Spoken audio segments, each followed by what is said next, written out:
Publicada por Editorial Planeta, De las cavernas al virreinato, es una trilogía sobre México. Es una mirada a 40.000 años a partir de que el primer hombre cruzó el estrecho de Bering y se asentó en Mesoamérica hasta el tiempo actual. Alejandro Rosas y Sandra Beatriz Molina Arceo son los autores. Editado bajo el sello Martínez Roca, Érase una vez México es el primer tomo de la colección. Se trata de una revisión histórica sobre nuestro país, desde el México prehispánico al virreinato. Tiene como propósito redescubrir nuestra historia y sembrar en los lectores el interés por nuestro pasado. En una especie de gran visión de la historia de México, el libro fue escrito de un modo divertido e irreverente. Con la intención de revelar cómo es la historia en su proceso, los autores realizaron una investigación minuciosa. Sin pretender tener la verdad absoluta, desmitifican personajes, prescinden de alegorías, de odios, resentimientos y juicios que comúnmente han acompañado nuestra historia. En ese sentido, Érase una vez México pretende descubrirle al lector el ser mexicano, cómo somos, por qué somos lo que somos y hacia dónde vamos. El libro estaría dirigido a un público al que le gusta la historia y que busca recuperar nuestro pasado al margen de la historia oficial. Alejandro Rosas y Sandra Beatriz Molina escribieron el libro sin la solemnidad de lo académico y como una narración en la que el elemento fundamental fue que se relatara una historia jamás contada. A partir de anécdotas, datos y curiosidades, buscan que sea un libro cotidiano sobre la vida cotidiana en México. Pusieron énfasis en periodos como el México prehispánico y el virreinato, porque serían de las etapas de las que menos se conoce. Por ejemplo, según los autores, durante los 300 años que duró el virreinato, sucedieron cosas similares a las que se viven actualmente: epidemias, ambulantaje, piratería y la aparición de los primeros taxis. Se prevé que para 2014 se presenten los 2 tomos restantes. El segundo será Del grito de Dolores al dictador que zarpó en el Ipiranga, y el tercero, De Madero hasta nuestros días.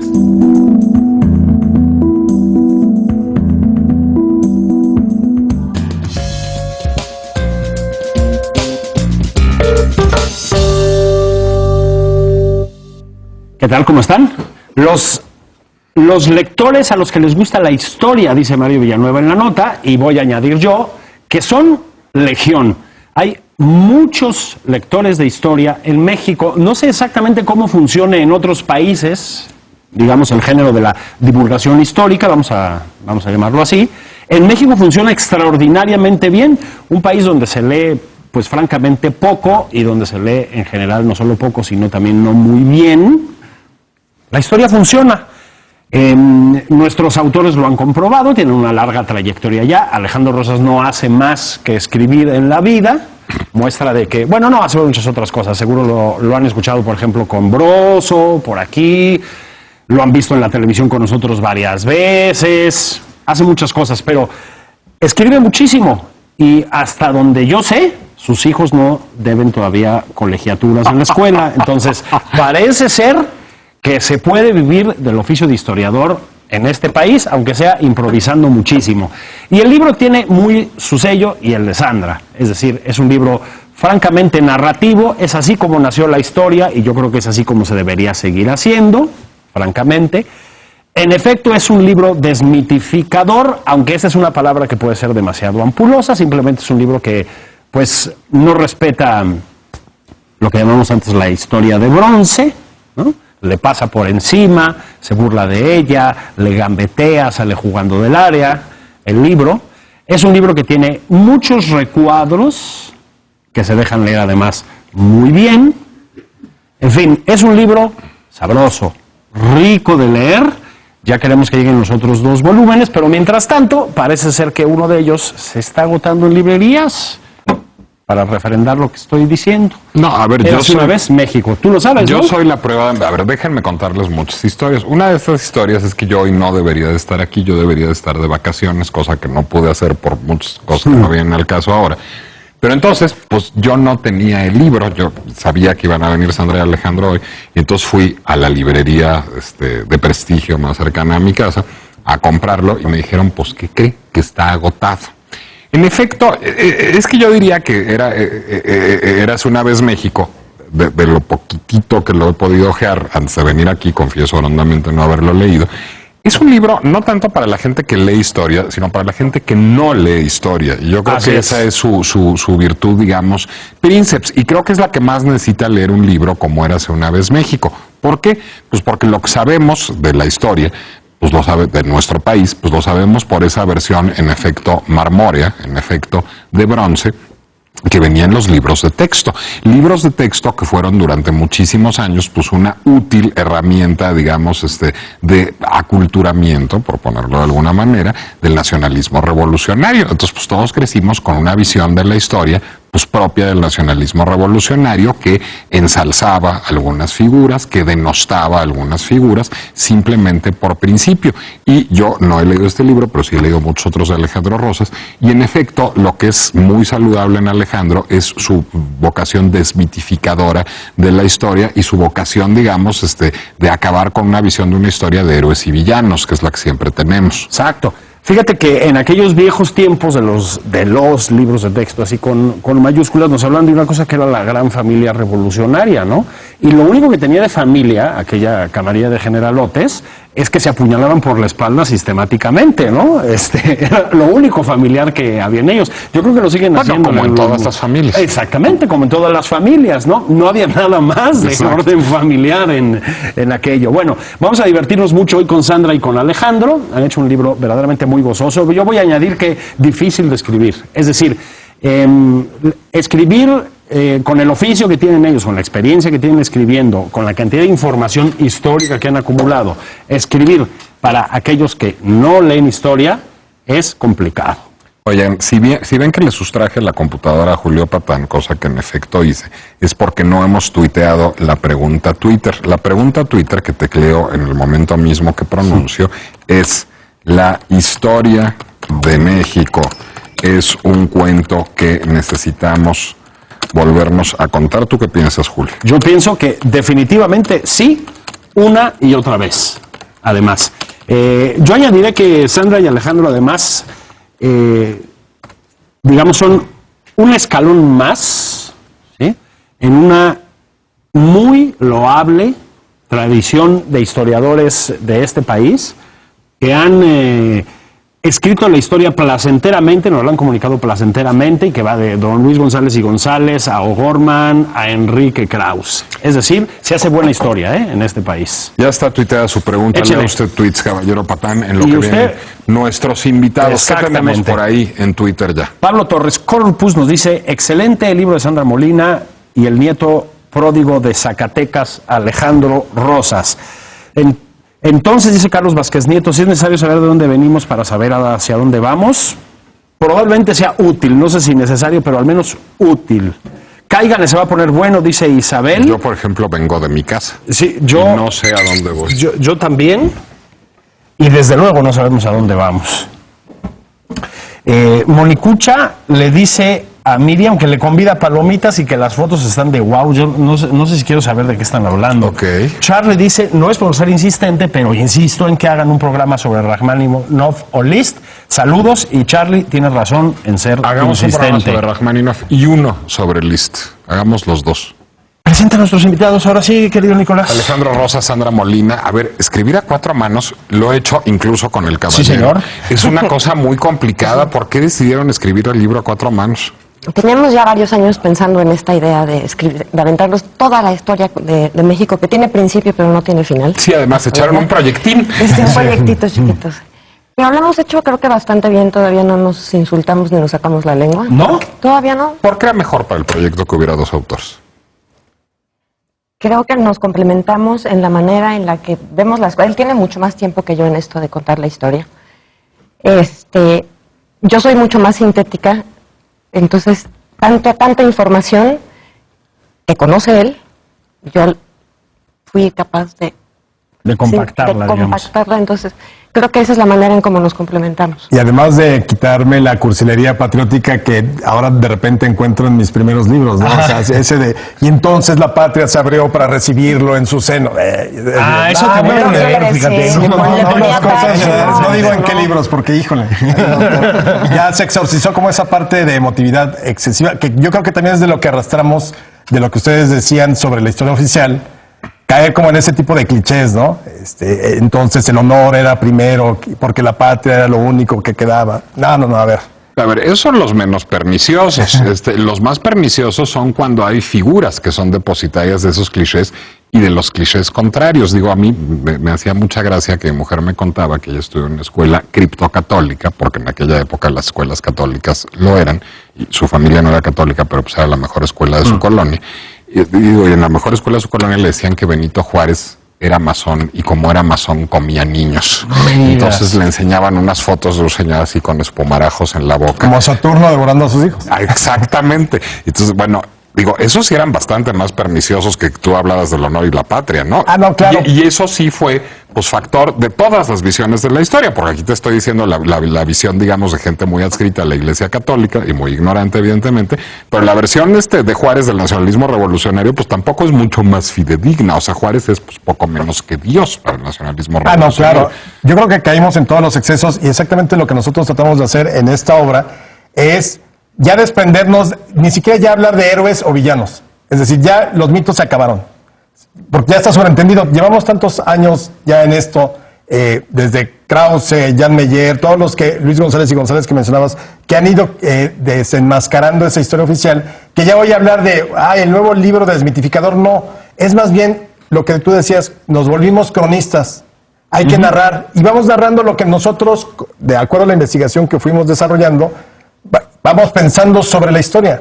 Pocos juicios de valor, pero sí como una visión sin ataduras. Ahora, se metieron a un terreno creo que todavía muy complicado, ¿no? Que es, sobre todo pienso en el proceso de colonización de México, digamos, de conquista, pero pienso sobre todo en el virreinato. Creo que sigue siendo, a ver si estás de acuerdo, Sandra, todavía muy complicado, ¿no? Lo tenemos muy entre sombras. Exactamente, son 300 años de historia, que son mucho más de lo que tenemos de vida independiente, y que nos platicaron muy poco. Era como, era el México prehispánico, nos conquistaron y prácticamente el día siguiente nos quisimos independizar. Y no, pasaron... Bueno, que ya la visión nos conquistaron es un poco perturbadora, entre paréntesis, sí. Porque pues nosotros, o sea, México, y ese es, digamos, uno de los problemas que enfrenta frecuentemente un historiador, pues, ¿qué es México?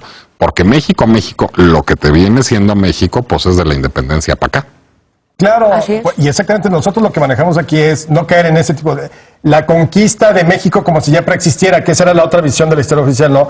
Malditos españoles que llegaron porque ya existía México como nación. También no, somos nosotros. Todo el mundo odiaba, el PRI de entonces eran los aztecas. Todo el mundo quería acabarlo de algún modo u otro.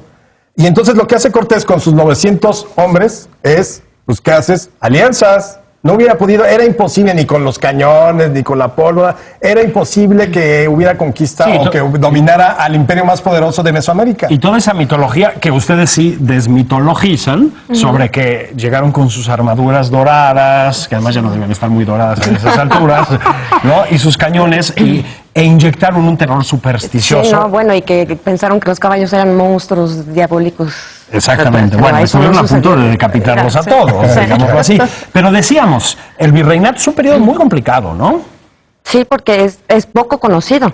No es que nos lo hayan ocultado porque que nadie sepa del virreinato, simple y sencillamente, exactamente, toda esa época, pues es la época en la que éramos colonia de España. Entonces, sí, se pasa un poco en patines, con saber de digamos. Sor Juana nos bastaba y no sabíamos mucho más, pero son 300 años, más de 60 virreyes, y es muchísima historia que no conocemos a fondo. Sí, yo leí en algún momento las cifras de 62 virreyes, 63 virreyes, y francamente me sorprendió. Es decir, no solo nunca la había escuchado, y mira que yo tuve una muy buena maestra de historia en mi bachillerato, sino que ni por asomo pensé que llegaran a ser tantos virreyes. Es decir, es un mundo de una enorme complejidad, y lo que ustedes narran aquí es además un proceso de transformación continuo y profundo. Y bueno, obviamente tuvimos que hacer una discriminación de muchos temas, no cabe todo, y también no somos tan pretenciosos como para decir, aquí está toda la historia.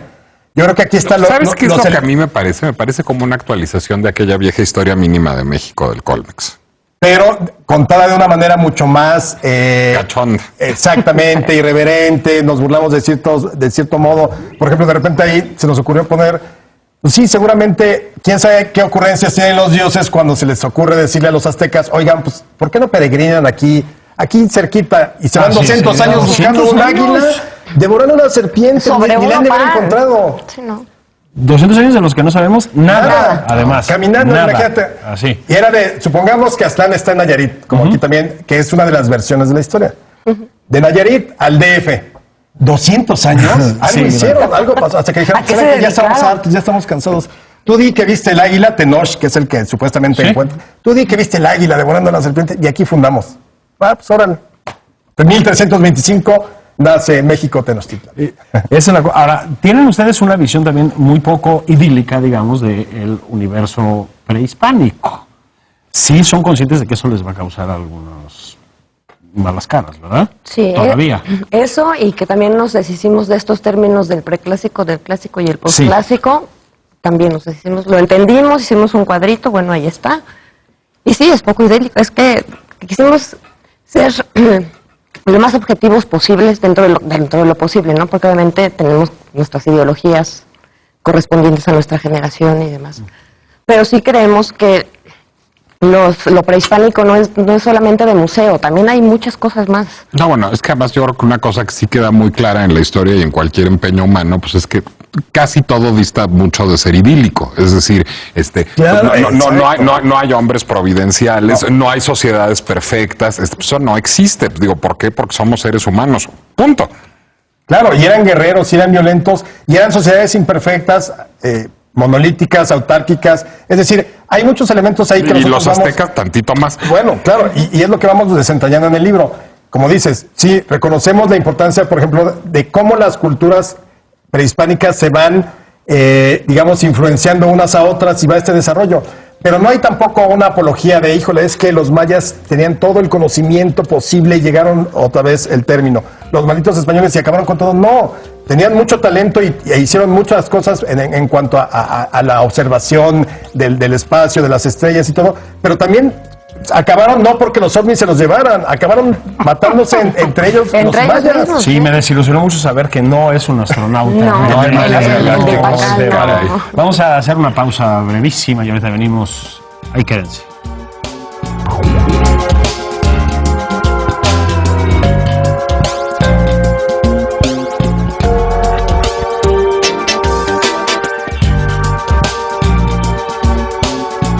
Soy agente.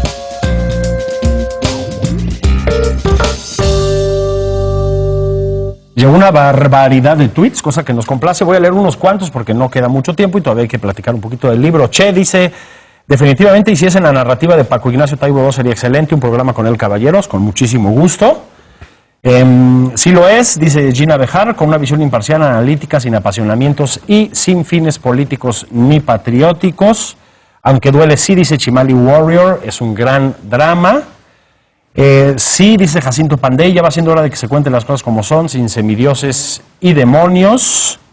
El jefe Mark 9, que qué acto fallido, ¿verdad? Ganó no Dice, Freud, sino Marx. Así es. Está en mi lista, dice, de Érase una vez México, está en mi lista de libros por leer. Hazlo, por favor. It's a never ending story, dice Víctor Díaz, y así podríamos continuar, pero mejor continuamos con ustedes porque si no va a volar el tiempo. Entonces, vienen 2 volúmenes más, es decir, no tienen el permiso de divorciarse todavía porque entonces la editorial Planeta los va a demandar por incumplimiento de Ya contrato. entramos a sobrellevarnos. y a Sí, soportarnos, ya no soportamos. Sí. Sí se dan cuenta de lo trascendente que es eso, ¿no? ¿Cuánto tiempo llevan trabajando juntos? Como 7 7 años. años. 7 años, bueno, mucho más que la mayoría de los matrimonios que tenemos. No es el caso de Nicolás. Sí es el caso del tuyo. Sí, o sea, por eso lo decía, ¿no? Bueno, decíamos, es un terreno tremendamente complicado el de la colonia. Se metieron a patear el pesebre con el México prehispánico. Y Cortés, a mí es una figura que siempre me ha parecido interesante, la de Cortés. Lo tratan con un notable equilibrio, digamos, es decir, pues casi como un genocida, y quizás estoy exagerando un poco, pero también como un gran talento político y como un gran talento incluso intelectual, voy a decir, ¿no? Sí, yo creo que si nos despojamos un poco de ese resentimiento heredado que traemos generación en generación, es un hombre admirable. Yo creo que sí. Es Yo un creo hombre que sí. admirable y Bueno, aquí lo que buscamos es no emitir juicios, las cosas así fueron, así sucedieron, no hay adjetivos, no es bueno ni malo. El señor hizo esto y lo que hizo fue admirable, supo manejarlos, mover los hilos que necesitaba mover para lograr lo que vino a hacer. Y apoyarse en una mujer, mi querido Alejandro, como yo creo que no era muy frecuente que se hiciera en ese tiempo, ¿no? No, claro, y además es una mujer que había sido esclava, había sido regalada, había rodado de allá para acá, ¿no? Como dice la canción. Y de pronto le llega a Cortés, y todavía Cortés cuando se la regala en primera instancia no la pela. Hasta después que llegan a Veracruz, porque se la regala el cacique gordo de Tabasco, hasta que llegan a Veracruz y que no tienen quien les traduzca a los enviados de Moctezuma, ella alza la mano y es cuando se da a Cortés lo importante que es la Malinche y se la quita otra vez creo que a Portocarrero, ¿no? Que es el que se había dado inicialmente, entonces ya se queda Cortés con ella y se convierte en la mujer de la conquista. Tú te has metido mucho con temas revolucionarios, porfirianos, etcétera. Ya nosotros también hemos compartido páginas alguna vez con esos asuntos. ¿Les costó mucha investigación extra, digamos, hacer este libro? O sea, ¿ustedes mismos tuvieron que seguirse documentando, digamos? Pues no se puede, no, además, ¿no? Sí, sobre todo toda esta parte prehispánica que nos la enseñan a destajo. O sea, los olmecas por aquí, de principio a fin, pero no nos enseñan que al mismo tiempo había zapotecas y al mismo tiempo, y cómo van en paralelo todas estas culturas. Sí nos costó trabajo entender lo suficiente como para explicarlo fácil, para que la gente lo entienda fácil y quitar esos términos que hacen todo más complicado. Okay. Y además el virreinato, o sea, obviamente para nosotros fue también redescubrirlo porque sí, hemos leído y todo, pero yo creo que es algo, esa es la cuenta pendiente totalmente en la historia de México que se le haya dado. Sí, la academia tiene muchos estudios importantísimos, pero creo que a nivel de divulgación no hay realmente nada que te pueda acercar a esos 300 años. Ok, explicarlo fácil, divulgación. ¿Es un libro para quién? Para todo mundo. Sí, yo creo que incluso niños jóvenes de 12 años que empiezan por el gusto a la lectura, historia, por aquí pueden empezar. No hay ningún término que, a ver, ¿y esto por qué quiso decir? Ya hasta los 99 años. Ya hasta los 90. O sea, un extranjero que no sepa, perdón, Sandra. un extranjero que no sepa nada de historia de México puede entender perfectamente el proceso por aquí. Bueno, se llama Érase una vez México, es de Sandra Molina y Alejandro Rosas y está editado por Planeta. Gracias, chicos, muchas felicidades. Ha sido un placer tenerlos aquí. Enhorabuena, señores. Julio. Nicolás, nos vemos mañana. Adiós, señores. Pórtense bien.